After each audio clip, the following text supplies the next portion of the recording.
heartbreaking for me to say this, but in the first 6 months of the Trump presidency, Trump and Elon Musk and their billionaire friends have engaged in a stunning rampage of open public corruption. It's not fundamentally different than what happened in Russia.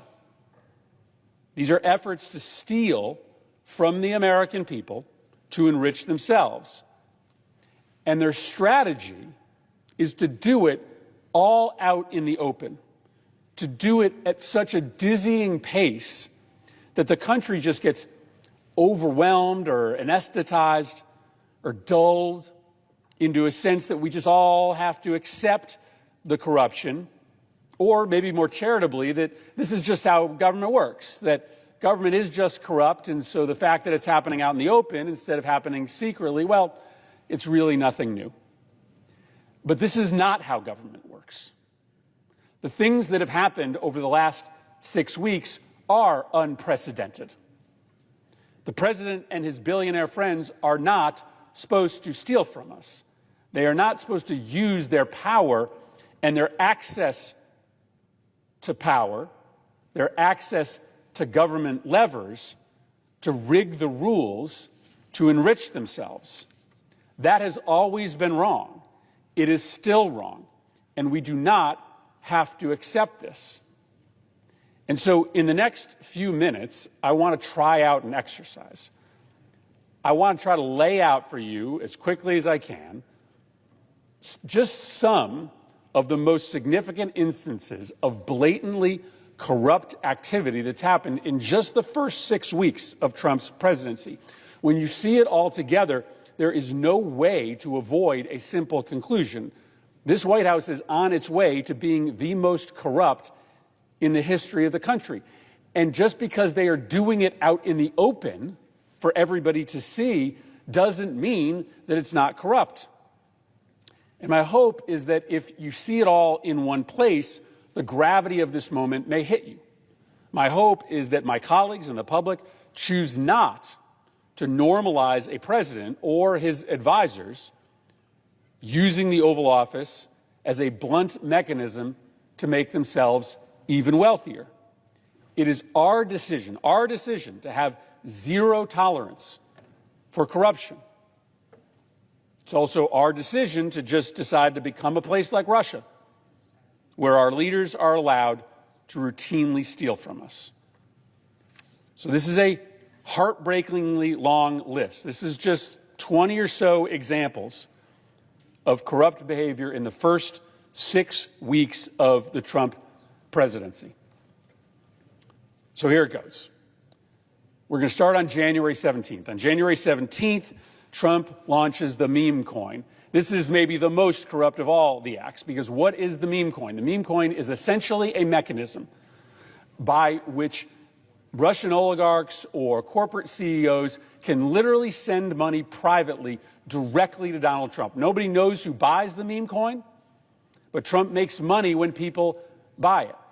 And so it is just an open sewer valve that allows for anybody who is trying to influence the Trump administration to be able to secretly funnel money to Donald Trump. He reserves 80% of the coin. He waits to release that coin until the price jumps back up again, which essentially means he's waiting for people who want favors from him to buy a bunch of the coin to inflate the value so that he releases more and makes more money. It's a disgusting kind of corruption, because this is essentially Trump just posting his Venmo for anybody secretly to wire him as much money as they want. We've never seen something like this before, where anybody who has anything to gain from the Trump administration through a manipulation of the value of Trump's meme coin can funnel money directly to the president, whisper in his ear, that was me that purchased all that coin, that jumped up the value, that allowed you to release new coin. Hey, take care of me on the back end. On January 20th, when he's sworn in, he institutes his new energy agenda. Now, open reporting suggested that during the campaign, he met with the oil and gas industry and they cut a deal in which the oil and gas industry would give him $1 billion of campaign contributions in order to receive favorable treatment when Trump was sworn in. And guess what happens on January 20th? Trump unveils his energy strategy. And what does it do? It preferences oil and gas, and it punishes oil and gas's competitors. It, for instance, freezes all permits on wind projects, both for the land and the sea. It undercuts permitting processes, not for oil and gas, but for oil and gas's competitors. Oil and gas got exactly what they asked for. They gave a campaign contribution, and they got the favorable treatment. 5 days later, Trump fires 17 inspectors general.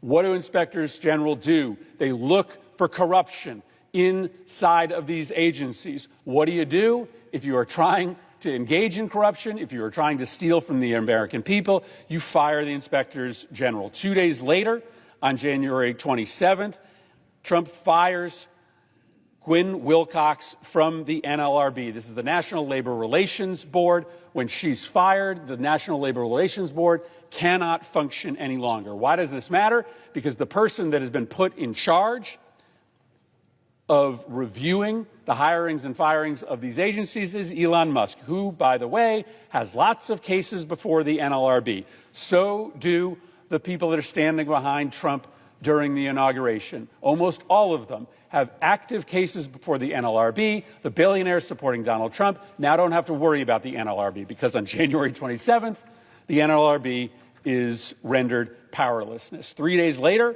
on January 30th, Trump awards more than $800,000 worth of stock to several of the board members of the Trump Media and Technology Group. This is the publicly traded company behind his social media platforms. So now his cabinet members, people like Kash Patel and Linda McMahon, are owning equity in Trump's media platform, equity that can be cashed out, sold to people who want to buy them out of their interest at any time. Those people who might want to buy them out, cabinet members, could be individuals with issues before the Department of Education, before the FBI. Yet another avenue in which people who have influence, who want to gain influence inside the Trump administration, have a conduit to be able to move cash from their pocketbooks, from their treasury, from their bank accounts, into the bank accounts of Trump cabinet members. Shortly thereafter, we start to see the weaponization of the DOJ. On February 23rd, a civil complaint from DOJ that had been pending against SpaceX, Elon Musk's signature company, is dropped. 8 days later, the DOJ drops a case against a Republican congressman. On February 19th, 2 or 3 weeks later, the DOJ opens up something called Operation Whirlwind, which seeks to target anyone who dares try to obstruct or criticize the work of Elon Musk and Doge. Over the course of the first few weeks, the DOJ is turned into an entity that drops cases against those who are loyal to Donald Trump and pursues aggressively investigations against those who are trying to criticize Donald Trump. On February 1st, Trump fires the director of the CFPB and announces plans to shutter the Consumer Financial Protection Board. Again, very much like the NLRB, this is an agency that was, at the moment that it was rendered powerless, investigating Elon Musk and many of the biggest financial backers of Donald Trump. So once again, those that have access to Donald Trump, the billionaires that are close to him, now don't have to worry about labor violations being investigated by the NLRB. Now they don't have to worry about consumer protection actions being taken against them by the CFPB. On February 4th, there is the first of 2 extraordinary meetings in the White House in which Donald Trump convenes his business partners, the Saudi Golf League and the PGA, to try to negotiate a solution to the dispute between those 2 golf leagues. Why? Because Trump has a business interest in that dispute being resolved. The Saudi Golf League plays tournaments at Trump's courses in the United States. And so if the White House, using its official power, can try to negotiate a settlement between those 2 groups, Trump stands to make money. On February 6th, something absolutely stunning happens. Pam Bondi, the AG, issues a memorandum in which she proposes to dull the criminal enforcement of the Foreign Agents Registration Act. If you are representing a foreign government before the United States, you have to register so that we know if you are acting on behalf of American interests or you are acting on behalf of foreign interests. In the prior Trump administration, Trump officials got in big trouble for secretly working for and getting paid by foreign governments without registering. Well, what does Trump announce? That they are going to limit the applicability of the enforcement of that statute, making it much easier for Trump's friends, for his MAGA crowd, for the people who show up to Mar-a-Lago, to get paid quietly by foreign governments in order to influence Donald Trump. On February 10th, maybe aside from the meme coin, the most stunning act of corruption, the Eric Adams quid pro quo, in which Eric Adams, indicted for corruption, is let off the hook. His charges are dismissed in exchange for the mayor's pledge of political loyalty to Donald Trump. They literally went on TV and announced the deal, that we're getting rid of the charges against Eric Adams as long as the mayor pledges political loyalty to the president. That was so corrupt that 6 or 7 DOJ officials resigned because they refused to withdraw those charges. But the deal went through because the 7th or the 8th or the 9th official finally filed the withdrawal. And now in America, it is 100% clear that if you want to get away with corruption, if you want to steal from your constituents and you're an elected official in this country, all you have to do is just sign up for political loyalty with Donald Trump, and he will instruct the Department of Justice to let you get away with it. On February 10th, Donald Trump directs the DOJ to pause enforcement of U.S. laws that prohibit companies from paying bribes overseas. Come on. Come on. He instructs the DOJ to pause enforcement of U.S. laws that prohibit companies to pay bribes overseas. Here's an example. Goldman Sachs was engaged in outright bribery. They were paying bribes to Malaysian officials so that they could get a contract to manage the resources of the Malaysian Sovereign Wealth Fund. American companies should not be overseas bribing foreign governments. That compromises America's reputation and America's national security. But now we are going to pause enforcement of the laws that stop American companies from bribing foreign governments because corruption is now being normalized. This is what you do if you want to normalize corruption, is that you make it legal for American companies to engage in corruption overseas. That makes it easier for Trump to get away with corruption here. 2 days later, on February 12th, the announcement comes out that the State Department is going to buy $400 million of armored Teslas. Okay, so now it's getting even more blatant. It's getting even more brazen. The State Department is just going to buy a whole bunch of product from Elon Musk, product that they were not previously scheduled to buy. It is true that the Biden administration had a blueprint that was going to buy some electric vehicles, but it was around $483,000 worth of vehicles. Trump revises that blueprint of spending so that now the federal government is going to spend $400 million on armored Teslas from Elon Musk.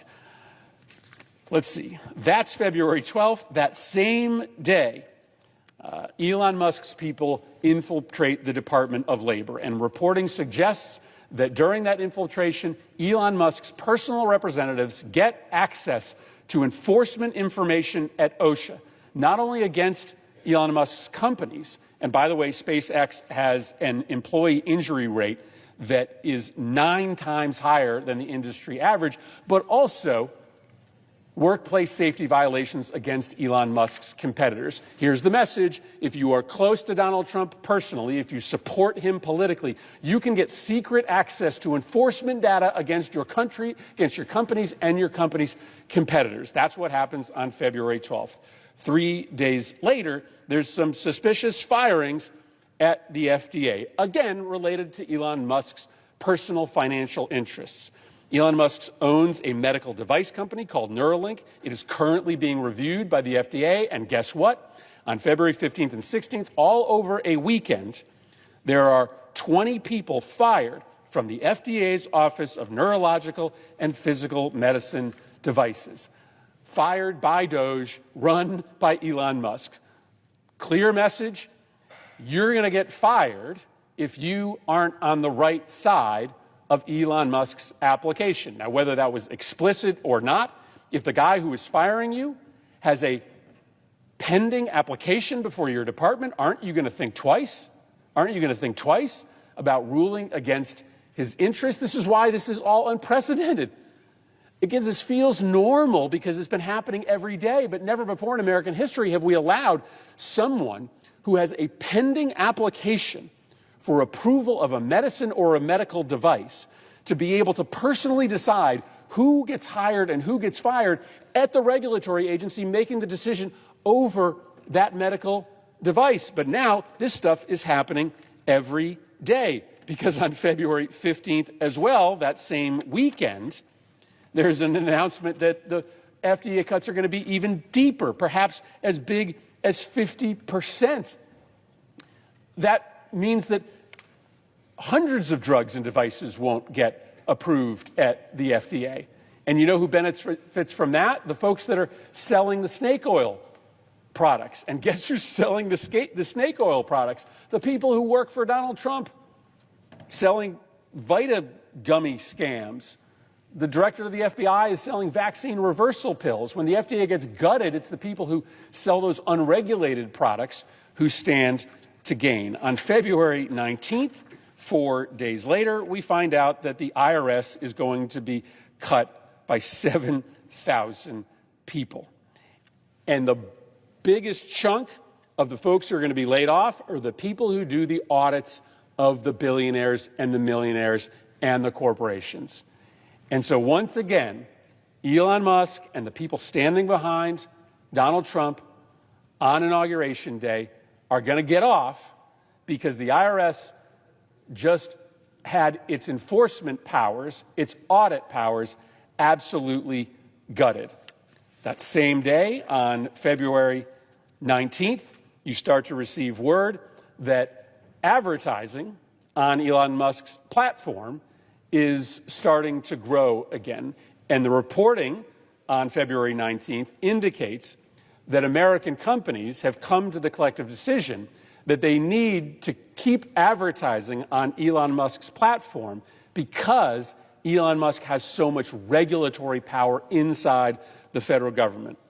That they need to make sure that they're paying Musk through Twitter and through X so that if they ultimately need something from the federal government, they can get it. This, again, is why we have never, ever in the history of this country allowed for the richest man in the world, somebody who controls major companies, to also have an official position inside the government. Because of course, it opens up these clear avenues where people are going to do business with him privately to try to curry favor with him publicly. I'm not done. It just keeps going. The next day, on February 20th, the CDC's Advisory Committee on Immunization Practices monthly meeting is canceled and not rescheduled. And so we were very worried that Robert F. Kennedy Jr., who makes money off of his attacks on vaccines, would continue those attacks when he took over HHS. Because if faith in vaccines continues to plummet, it is very likely that RFK Jr. will make money. Why? Because the not-for-profit that he will likely return to, the company that he will return to after he leaves, makes money as vaccine misinformation spreads. And he also continues to collect fees for referring cases to a company that handles claims of personal injury due to vaccines.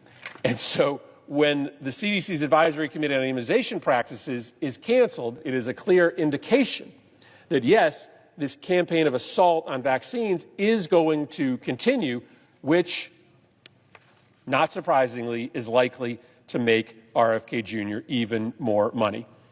On February 26th, we see Trump's MAGA hats that are for sale on his website displayed in the Oval Office. And it's just a reminder that so many people inside Trump's universe continue to sell merchandise on the side in order to make money. Donald Trump has always done this, and we've just kind of accepted it, even though it is a kind of corruption in and of itself. But Kash Patel, the director of the FBI, is still selling cash-branded merchandise, even while he's going to run the FBI.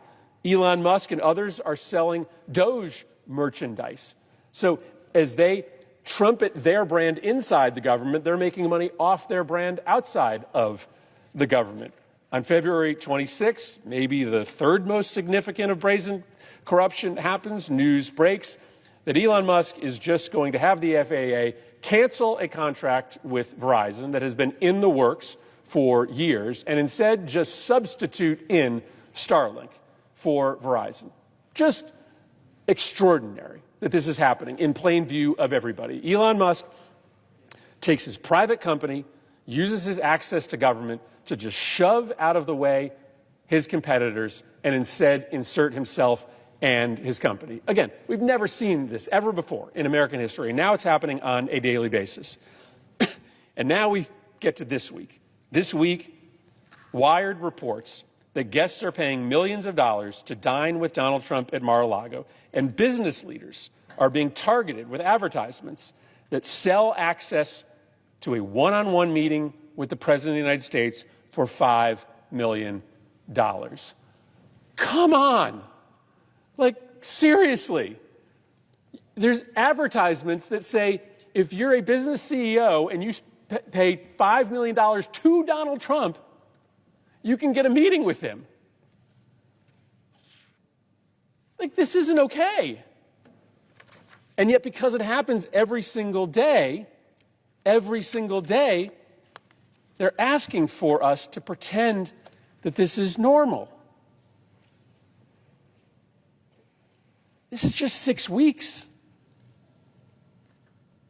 It's just 6 weeks. And the last thing on the list is an offer to meet with the president for $1 million or $5 million. If any previous president had sent out an advertisement suggesting that you could meet with them for a payment to them of $1 million to $5 million, in and of itself, we would deem that to be unacceptable. But Donald Trump and Elon Musk believe that because they have arranged this dizzying pace of corruption in which not a day goes by in which something doesn't happen inside our government, in which Elon Musk or Donald Trump use their power in order to rig the rules to enrich themselves, that we are all going to feel that it's normal. This is how democracies die.